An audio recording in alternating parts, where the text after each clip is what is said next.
Welcome students. आज हम पढ़ने जा रहे हैं क्लास 10th की वर्कशीट नंबर 19 जो 18 अगस्त 2020 को आई है और ये सेंड किया director of education government of NCT of Delhi ने। यहाँ पर आप अपना स्टूडेंट नेम लिखेंगे, क्लास टीचर का नाम लिखेंगे और जहाँ जहाँ क्लास लिखे साथ में अपना सेक्शन भी लिखेंगे। आज की जो एक्टिविटी है ये आपकी बुक फर्स्ट फ्लाइट से ली गई है। इसमें एक पोएम है जिसका नाम है डस्ट ऑफ स्नो, जो लिखी है रॉबर्ट फ्रॉस्ट ने। चलिए देखते हैं इस पोएम में क्या है। ये इतनी छोटी ही पोएम है, बहुत शॉर्ट में है। इसमें दो स्टैंजा है, यहाँ से लेके दा से लेके ट्री तक फर्स्ट स्टैंजा और हाथ से लेके जूट तक second stanza. The way a crow shook down on me, the dust of snow from the hemlock tree has given my heart a change of mood and saved some part of a day I had rued. ये इसकी starting इस तरीके से है कि जो poet है उसका मूड थोड़ा खराब होता है, तो ये कहता है कि द वे, वो तरीका। कौन सा तरीका? वो तरीका a crow shook down on me, जिस तरीके से कोबी ने मेरे ऊपर झाड़ दिया। क्या झाड़ दिया? The dust of snow. Dust of snow को मेरे ऊपर झाड़ दिया। अभी डस्ट ऑफ स्नो क्या होती है? जहाँ पे जहाँ पे बर्फ पड़ती है वहां पे क्या है, सब चीजों के ऊपर बर्फ पड़ जाती है, बर्फ जमी होती है। तो वो जो बर्फ जमी होती है ना, उसके जो पार्टिकल्स होते हैं छोटे छोटे, उसको डस्ट ऑफ स्नो कहा गया। जैसे धूल को डस्ट कहा जाता है ना, उसके पार्टिकल्स होते हैं। तो ये यहाँ पे डस्ट के पार्टिकल्स कहा, स्नो के पार्टिकल्स है। और ये कहाँ पे है स्नो? ये जो बर्फ है ये है फ्रॉम द हेमलॉक ट्री। यहाँ पे ये है कि एक जो कौवा है वो एक हेमलॉक ट्री पर बैठा है। हेमलॉक होता है धतूरे का पेड़, ठीक है, जो सिंबलाइज करता है नेगेटिविटी को। ये कहता है कि वो जो पेड़ पे कौवा बैठा है उसने जिस तरीके से मेरे ऊपर डस्ट ऑफ स्नो को डाला है, has given my heart A change of mood. वो तरीका स्नो का डलना मेरे ऊपर, उससे मेरे मूड में एक चेंज आया।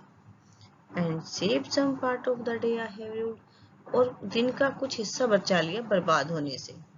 रूड कैसे बचा लिया? वो क्या है, पहले से निराश बैठा था, उदास बैठा था कोई, लेकिन जब उसके पास बर्फ गिरती है तो उसका मूड एकदम से चेंज हो जाता है और उसका जो बाकी बचा हुआ दिन है वो खराब होने से बच जाता है। इस पोएम को डिटेल में पढ़ने के लिए बेटा इसकी मैंने पोएम की पूरी वीडियो बना रखी है, उस वीडियो को आप देखें। उसमें आपको फिगर ऑफ स्पीच, इसकी poetic device, question answer, summary सब कुछ मिलेगा। चलिए आगे देखते हैं। There are moments in life when we feel unhappy, but nature cheers us up. हाँ, सभी की जिंदगी में एक ऐसा मोमेंट होता है जब कभी हम दुखी होते हैं। अनहैप्पी मतलब दुखी होना, पर नेचर जो है हमें खुश कर देता है ना। होता है कभी ऐसा, जैसे मान लो आपका मूड खराब है और एकदम से बारिश आ जाए तो कैसा लगता है आपको? खुश हो जाते हो ना। या किसी छोटे बच्चे को आप खिलखिलाकर हंसता हुआ देख ले, नेचुरल हंसी होती है ना वो, उसे देखकर आपको कैसे लगता है? बहुत खुश हो जाते हो। या फिर आप बहुत गर्मी का मौसम है और आप गर्मी की वजह से बहुत परेशान हो, एकदम से ठंडी ठंडी हवा चलने लगे तो आपको कैसा लगेगा? आप बहुत खुश हो जाओगे। चलो आगे देखते हैं। Part A, from the list given below tick right what makes you happy. ये कुछ लिस्ट दी है, 10 पॉइंट्स दिए हुए हैं। इन पॉइंट्स में से आपको उन पर टिक करना है जिससे आप खुश होते हो। पहला पॉइंट है looking at the rising sun. जब सूरज उगता है उसको देखना। A new leaf on a plant, जब प्लांट को आप देखते हैं उसमें नई पत्ती आती है तो आपको कैसा लगता है? A flower bud on a plant, फूल की जब कली आती है, पेड़ पौधे पे जब कली आती है तो आपको कैसा लगता है? The sound of birds in the morning, सुबह सुबह चिड़ियों की चहचहाट। A cloudy sky, बादलों वाला आसमान।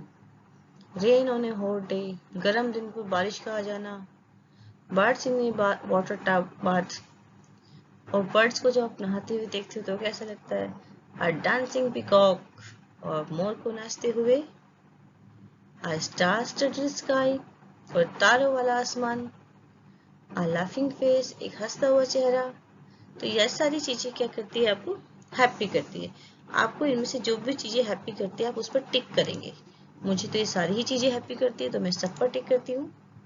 ठीक है, आपको जिससे आपको खुशी मिलती है उस पर आप टिक करना है। चलिए अब नेक्स्ट देखते हैं। Such things make us feel happy instantly and our mood improves making us joyful. ये सारी चीजें जो है हमें एकदम से खुश कर देती हैं और हमारा जो मूड है ठीक हो जाता है और हम खुश हो जाते हैं।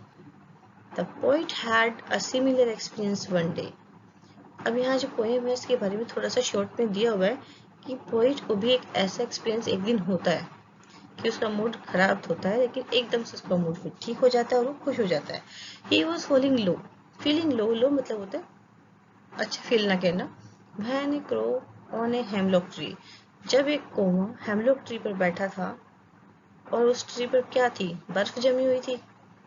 चोक down some snowflakes on him. और बर्फ के कुछ पार्टिकल्स जो हैं, जो फ्लेक्स हैं, वो उसके ऊपर डाल देता है। कैसे डालता है, हिला होगा जो कौवा है। This gave him a lot of Joy and he forgot his worries. और इस बात से पोइट को बहुत खुशी होती है और वो भूल जाता है, फॉरगॉट मतलब भूल जाता है अपनी वरीज को, चिंताओं को भूल जाता है। This instant happiness saved the rest of his day. और ये इंस्टेंट मतलब एकदम से जो एक खुशी मिलती है उसके पूरे दिन को बर्बाद होने से बचा लेते हैं। And it passed with cheer. और जो बाकी का बचा हुआ हिस्सा था दिन का वो खुशी खुशी बीतता है। तो ये आपकी पोएम की शॉर्ट पे समरी दी हुई है। चलिए आगे देखते हैं।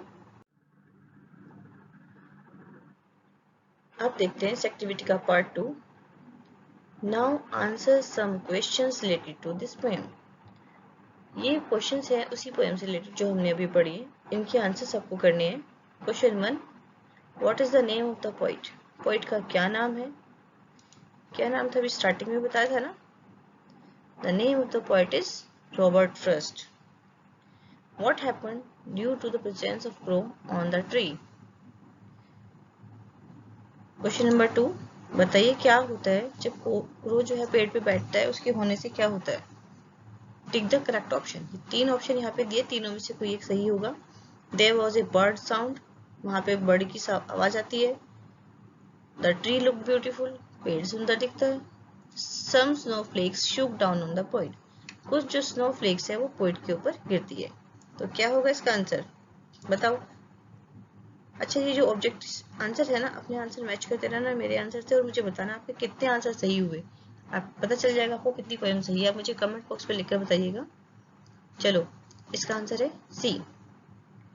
थर्ड देखते हैं। Can you guess the state of mind of the poet just before the activity of crow.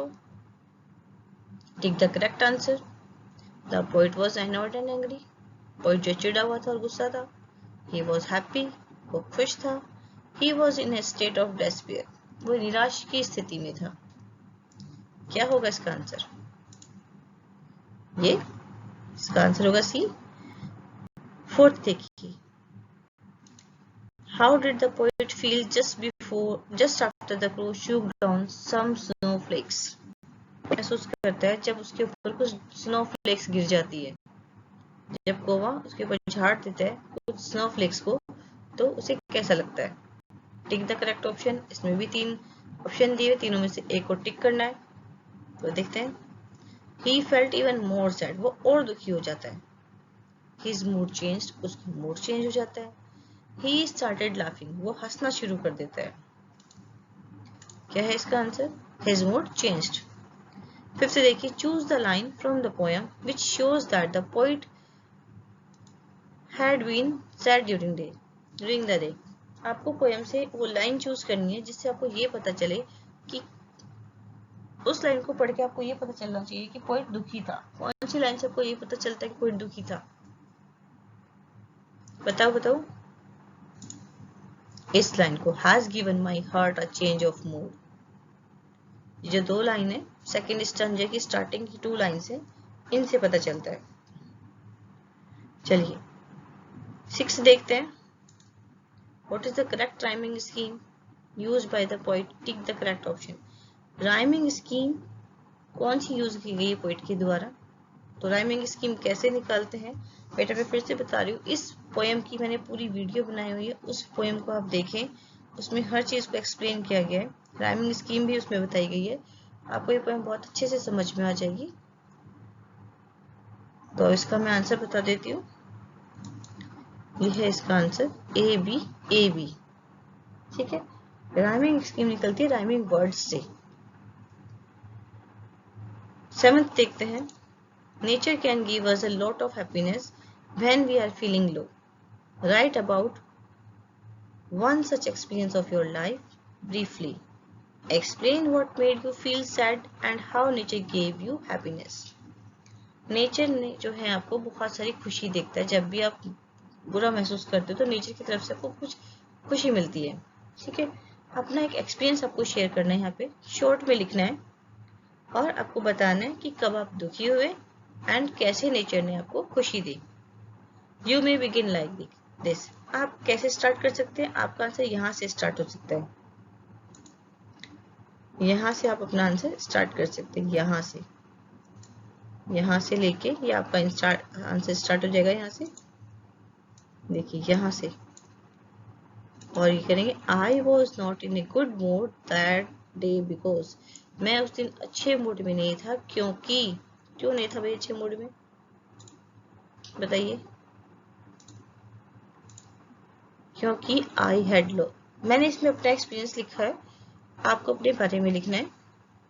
अगर कुछ नहीं मिलता तो यही लिख दीजिए उठा के, लेकिन आपको यहाँ अपने बारे में बताना है कि कभी आपके साथ ऐसा हुआ हो कि आपका मूड खराब हुआ होगा और एकदम से जैसे बारिश आ गई हो या ठंडी हवा चलने लगी हो या फिर कोई छोटा बच्चा आपके पास आ गया, स्माइलिंग हंसता हुआ आदमी आपके सामने आ गया हो, या आपने कोई जोक सुन लिया हो। जोक तो नेचर में नहीं आएगा। या फिर क्लाउडी, आसमान में आपने बादल देखे हों या स्टार्स देखे हों, फ्लावर्स देखे हों, कुछ भी चीज जिससे आपका मूड ठीक गया हो गया हो। चलिए मैंने क्या लिखा है देखते हैं। I had lost my favourite book. मेरी फेवरेट बुक खो गई थी। मेरा दिन मूड क्यों अच्छा नहीं था? क्योंकि मेरी बुक खो गई थी। Suddenly I heard the sound of rain. तभी मैंने अचानक बारिश की आवाज सुनी। I saw outside. मैंने बाहर देखा। It was raining. बारिश हो रही थी। This brought a change in my mood. और ये इससे क्या हुआ? मेरे मूड में एक चेंज आया।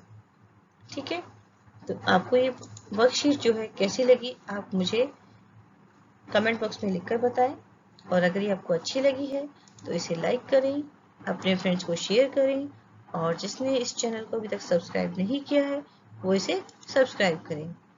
और बेटा इसकी वीडियो पोएम को एक्सप्लेन जरूर करें।